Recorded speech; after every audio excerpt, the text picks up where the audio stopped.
السلام عليكم ورحمة الله وبركاته، ازيكم يا حبايبي عاملين ايه؟ هنعمل لكم النهارده طاجن مكرونة زي بتاع المحلات الكشري بالظبط.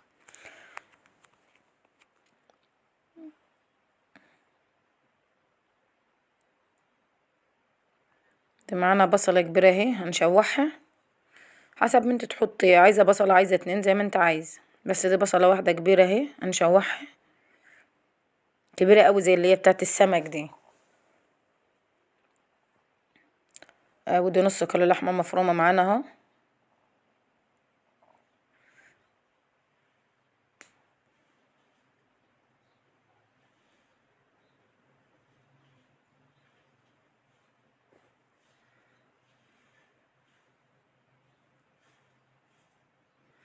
انا مطلعة اللحمة دي من الفريزر من بالليل عشان تفك براحتها. هنقلب اللحمة مع البصل، ودي البهارات بتاعتنا فلفل اسمر وكمون وبابريكي وتوم بودر وبصل بودر، كل المكونات بتاعة الفلافل اللي بنستعملها. وجوزة الطيب انا فرماها وحطها في مربع فلافل. ودي فلفل اخضر بقى ايه حسب ما انت تحطي، انا بحب احط الفلفل الاخضر على كل حاجة، هو مفيد ومغذي للاولاد. هنجيب الصواني بتاعتنا اللي هنحط فيها وندهنها بالزيت.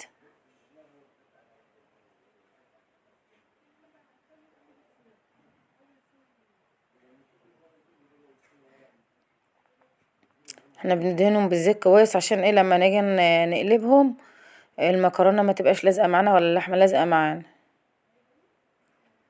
صلوا على النبي في التعليقات وما تنسوناش باللايك والاشتراك. ولو انت اول مرة تتفرجي علينا اعملي لنا اشتراك.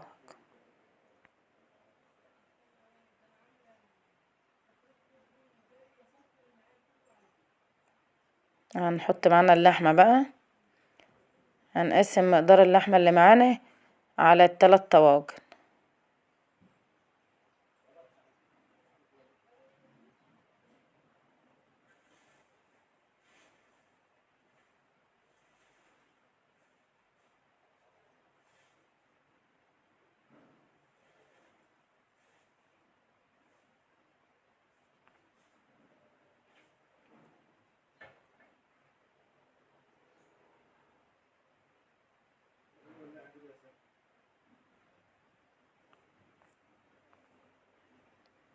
صلوا على النبي في التعليقات وما تنسوناش باللايك والاشتراك.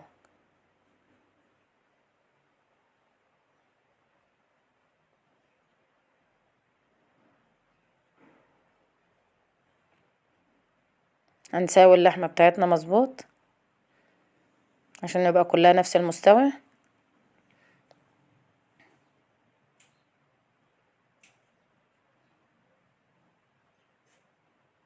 وهنجيب المكرونة دول 600 جرام مكرونة.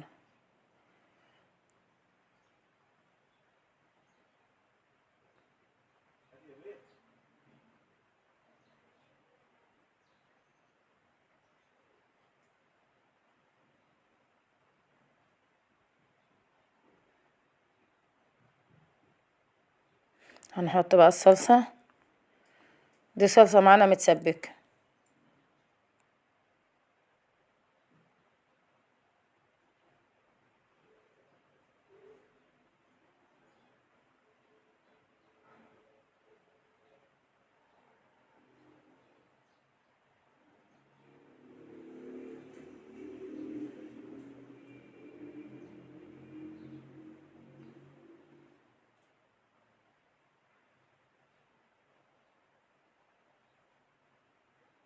دي شوربة برضو متفرزة، انا طلعتها وفكيتها على البوتاجاز.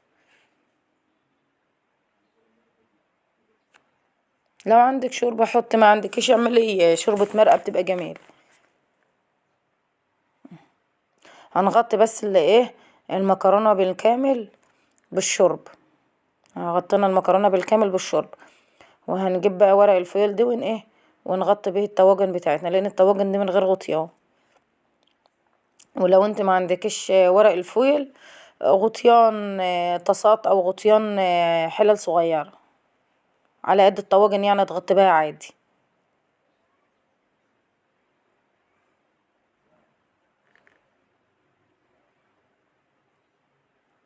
هنقفل الطواجن كلها بقى عشان ندخلها الفرن على درجة حرارة 180.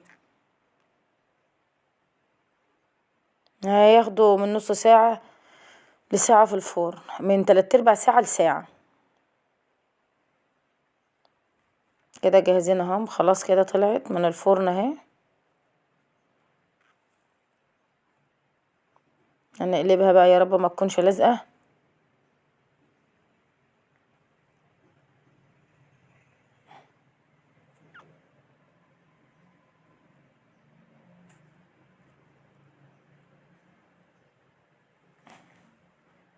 اهي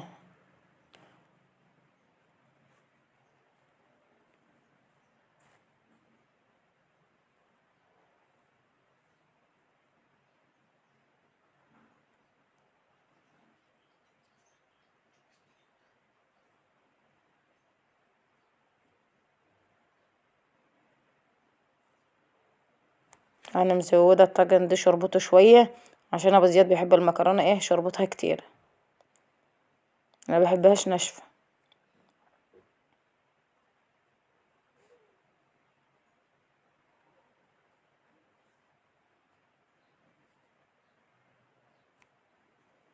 ايه رأيكم بقى؟ قولوا لنا رأيكم في التعليقات.